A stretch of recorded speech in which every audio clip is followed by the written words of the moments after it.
मित्रों, सबसे पहले हमारे हिंदू संस्कृति में अनेक महान पर्वों में से एक पर्व है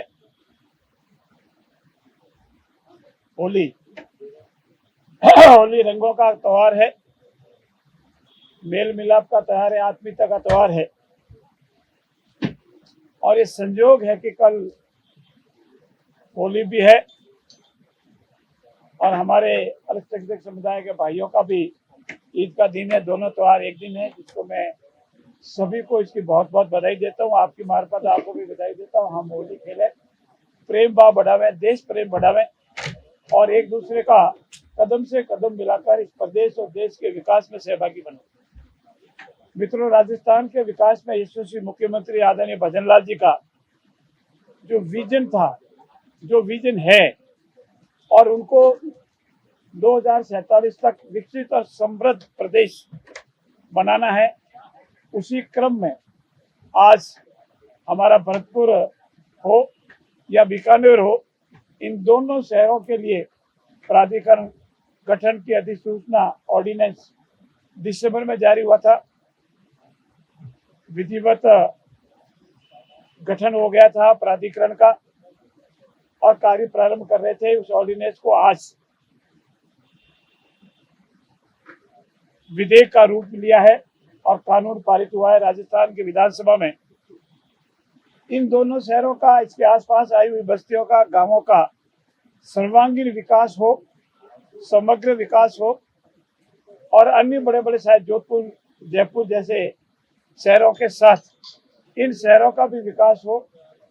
और इसीलिए हमेशा प्राधिकरण का गठन किया जाता है और हमारा ये संकल्प था और जो हम संकल्प की पूर्ति के लिए आगे बढ़ रहे हैं, उसमें से ये संकल्प भी हमारा पूरा हुआ।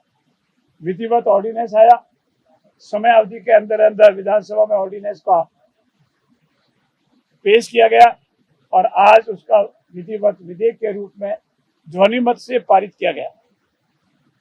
मेरा आपसे यह भी निवेदन है कि कांग्रेस के पास सिवाय अंतर्द्वंद की उजागर करने का कोई और नहीं। जब भी माननीय सदस्य भाग लेते हैं, डिबेट में भाग लेते हैं, किसी भी माननीय सदस्य ने इसमें कोई संशोधन नहीं लगाया, सिर्फ जनमत जानने का प्रस्ताव दिया है। अगर कांग्रेस का कोई भी विधायक इन दोनों अध्यादेशों में या इन दोनों एक्ट में कमी पाता तो कोई संशोधन दे सकते थे, कोई संशोधन नहीं किया। कोई भी माननीय सदस्य ऐसी गंभीर बात भी नहीं बता पाए जो किसी जनहित में हो या इन विधायकों के गठन में कोई कमी हो या इन कानून में कोई कमी हो। बाहर से कोई इशारा आता है और कांग्रेस के साथी कोई न कोई बहाना बना करके बहिर्गमन करते हैं। इसके सिवा उनके पास कोई विजन ही नहीं। स्वयं के अंतर्कलह से न उबर पा रही है, परिदृश्य बदला हुआ है। आधे सदस्य आधे मन से, और कुछ सदस्य तो बाहर ही नहीं जाते, बहिर्गमन ही नहीं करते, और कुछ सदस्य इशारा पा करके बहिर्गमन करते हैं। अगर कोई कारण हो, सरकार के खिलाफ कोई बात हो और बहिर्गमन करने का कोई औचित्यपूर्ण निर्णय हो तो हमको समझ में आता है।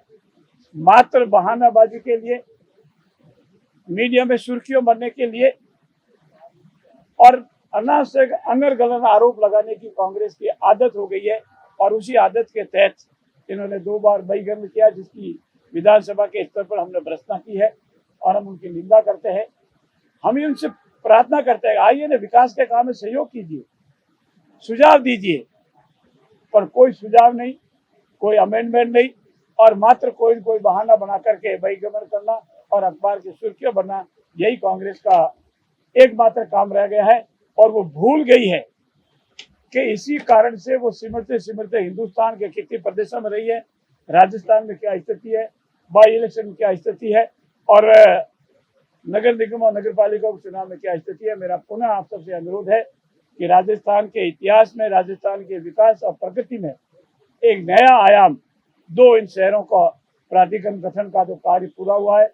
मैं यशस्वी मुख्यमंत्री जी का आभार व्यक्त करता हूं तो उनके विजन के अनुसार ही ये 2 प्राधिकरण बने और इन दोनों शहरों और आसपास के क्षेत्रों का सर्वांगीण और समुचित विकास होगा।